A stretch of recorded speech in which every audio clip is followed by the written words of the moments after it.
Sean Strickland shocked the UFC world and beat UFC champion Israel Adesanya. In this video, we're going to look at the mindset behind how he did it. My name is Bryce and I'm a mental performance coach who coaches athletes on how to develop a winner's mindset. To understand his mindset, we're going to look at his post-match interviews where he basically tells us his thought process before and during the match. Let's watch. Never in a million years would I thought I'd be here. When you hear this, you might think it's strange. Like, how could he not believe he could become a UFC champion when he was literally in a UFC championship fight? But I think it's a testament to how much he put his head down and focused on the work and the process. A lot of athletes will go into a sport with the dream of achieving some fancy outcome, like money or fame or a trophy.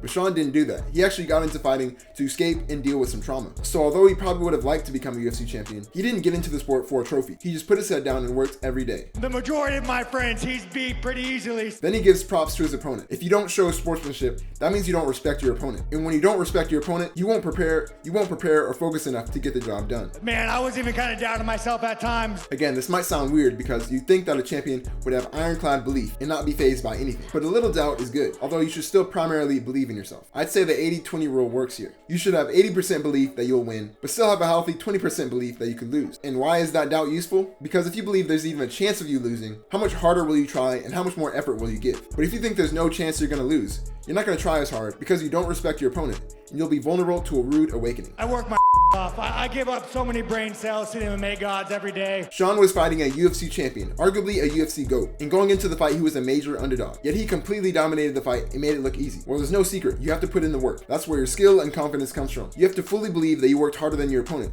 and it looks like he did. I was excited because I won, but this belt means nothing. This goes back to him being fully focused on the process. So many people get obsessed with the outcome and some end fantasy, but if you can become obsessed with the process, that's how your dream outcome will appear seemingly out of nowhere. Well, every time I walk into a fight, you might knock me out, you might put me down, but I'm ready to die for what I want. This is his warrior mentality that's difficult to cultivate. I heard somewhere that the only time Alex Pereira feared for his life was when he was in the cage against Sean Strickland, because he could see in his eyes that Sean was willing to die for what he wanted. You may not need to go that far, but he was basically saying that he wasn't going to give up. If Izzy didn't knock him out, he was going to keep going and keep fighting. And that's a tough person to beat. Name one UFC champion that drives a Hyundai Accent. Like, I'm just like you guys. And for some reason, they gave me one of these. I don't even know what to do with it. Say what you want about him, but you have to say he's humble. I'm not a car guy, so I looked up what a Hyundai Accent was. And if I won the UFC championship that he won, I would have traded that thing in for a sports car while I was still in the locker room after my fight. But this humility allows him to understand that he's not better than anyone, which causes him to keep putting in the work every day in the gym, just like everyone else. This is the mindset that someone like Conor McGregor has to get back to. I was a fan of Conor McGregor in his prime, just like everyone, but it's not hard to see that the fame and the money is definitely getting to his head now. So always remain humble, or whatever you want will be taken away from you. I have the lowest self-esteem in the world. Sean is living proof that it doesn't matter where you start.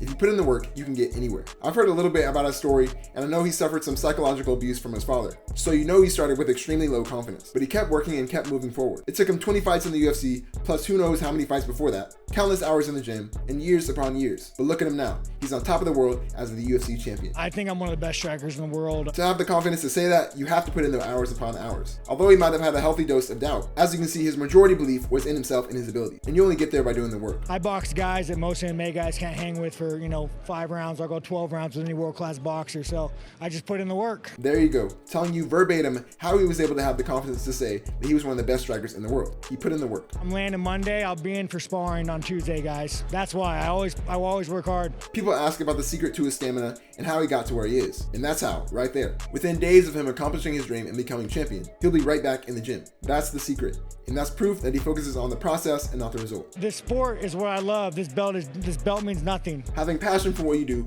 is how you can sustain a high level of work ethic over time. But be very careful that what you love is the process and not the outcome. Because Sean spent 25 minutes in the octagon this year to become champion, but he probably spent hundreds if not thousands of hours this year alone to prepare for it. I love this sport because it saved my life. Having a bigger purpose and a why is how you can maintain so many hours in the gym. People with a loser's mindset just want to put in the work and just want to become a champion. People with a winner's mindset like Sean need to put in the work and keep progressing for a specific reason. You need to be really clear about why you do what you do. If you have a reason why and are really clear and specific about it, that's what'll keep pushing you to do the work every day for years on end. Not letting, 12 pounds of gold there, letting the moment be the only champion, I'm telling you, that would ever have done this. This man put his belt on the floor within an hour of him winning it. People put blood, sweat, and tears for years to win that, and he just laid it on the ground. But that just shows you that trophies aren't what it's about. They won't make you happy if you don't fall in love with the process first. I'll win, I'll lose, you'll win, you'll lose. Having this mentality also helps the pressure of the occasion not get to you. Yet he wasn't nervous because he knew there was only two options, win or lose. And as long as you don't give up and quit, you'll probably get another chance. In 10 years, 15 years, I'm an old man. This means absolutely nothing. It's true. Think about when you're 80 years old. You won't care about the trophy. You probably won't even remember what it looked like. But you'll remember the experiences, the memories, the people you inspired, and the journey. And that's what'll be important. Let's go in there and fight. Felt like I was just at the gym having a good time. This is another way to not let the pressure get to you. Don't attach so much significance to a single moment. Like he said, you either win or lose. And if losing doesn't mean death, then it's not the end of the world. And that made him feel like he was just in the gym sparring. I will say, performing so well under pressure is a difficult skill to develop, and you can work on dealing with pressure by manufacturing pressure situations in practice, whether it's inviting a crowd or adding a reward or punishment. But I don't think Sean did this. I think him performing so well under pressure just came from him not really caring whether he won or lost, and instead just enjoyed fighting a great competitor. Anybody who says they want to be here is a lie. When you're going out there, you just gotta like embrace this, like, I'm ready to die for what I want. It's hard to do. This is interesting because a lot of people said that Sean looked nervous during his walkout, and he just admitted that he was. But it didn't matter. He just powered through it and kept going. I think that once he got into the cage and started fighting, his nerves went away, and it was just like he was back in his gym. First fight in UFC. Every fight, every time I step in this cage, I'm gonna get better.